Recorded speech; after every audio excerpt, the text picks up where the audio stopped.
An Explanation of the Michelson Gale Experiment by Malcolm Bowden. In 1925, Michelson and Gale set up an experiment to see if they could detect the rotation of the Earth on its regular 1 revolution per day. They set up a very large rectangle of 12-inch diameter tubes in a field with a light source and mirrors at the corners. The light travelled in opposite directions around the rectangle, and when recombined gave fringe movements, which were only 2.6% different from what they expected would be the result of 1 revolution per day. The very much shorter calibration tube circuit was too small to register any speed difference between the north and south arms. These fringes were used as a basis for the fringe changes when the light went round the full circuit. How did it work? In this diagram, I have exaggerated the size of the rectangle of the Michelson Gale tubes to make it clear how it worked. The equator travels approximately 25,000 miles in 1 day's rotation. You can see that this speed decreases as the latitude increases.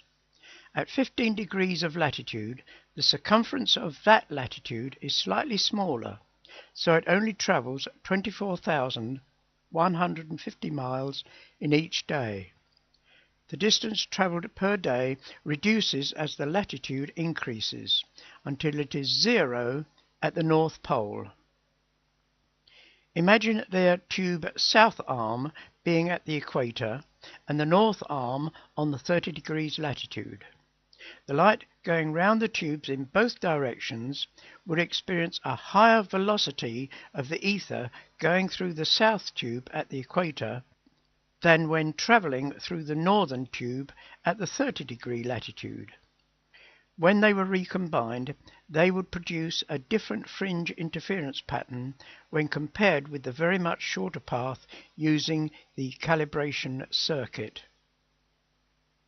Although their rectangle was far smaller than this, it was sufficiently large to detect the difference with surprising accuracy.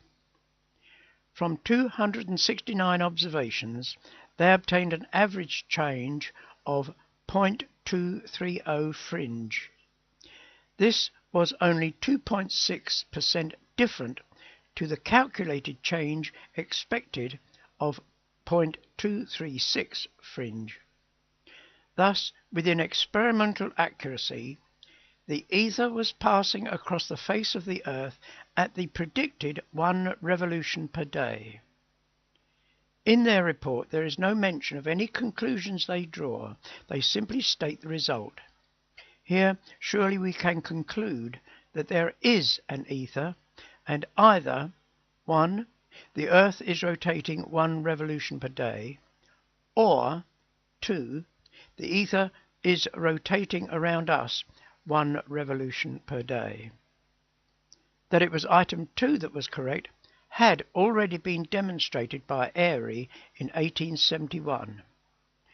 As we have shown in a separate YouTube video given here below, his results showed that it was the ether rotating around the stationary Earth.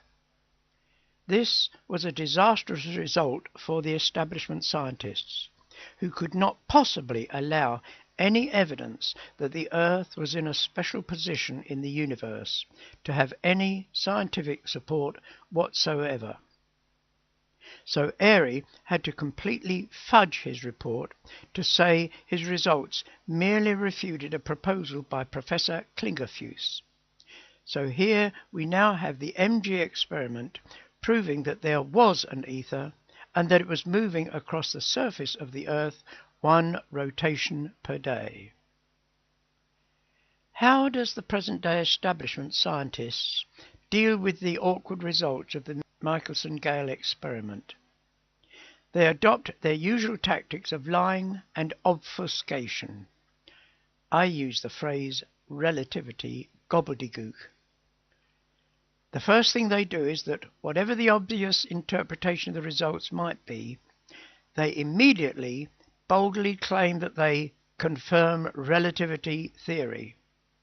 They then proceed to muddy the waters by speaking about inertial frames of reference and entering into complex explanations of how the experiment fully confirms relativity.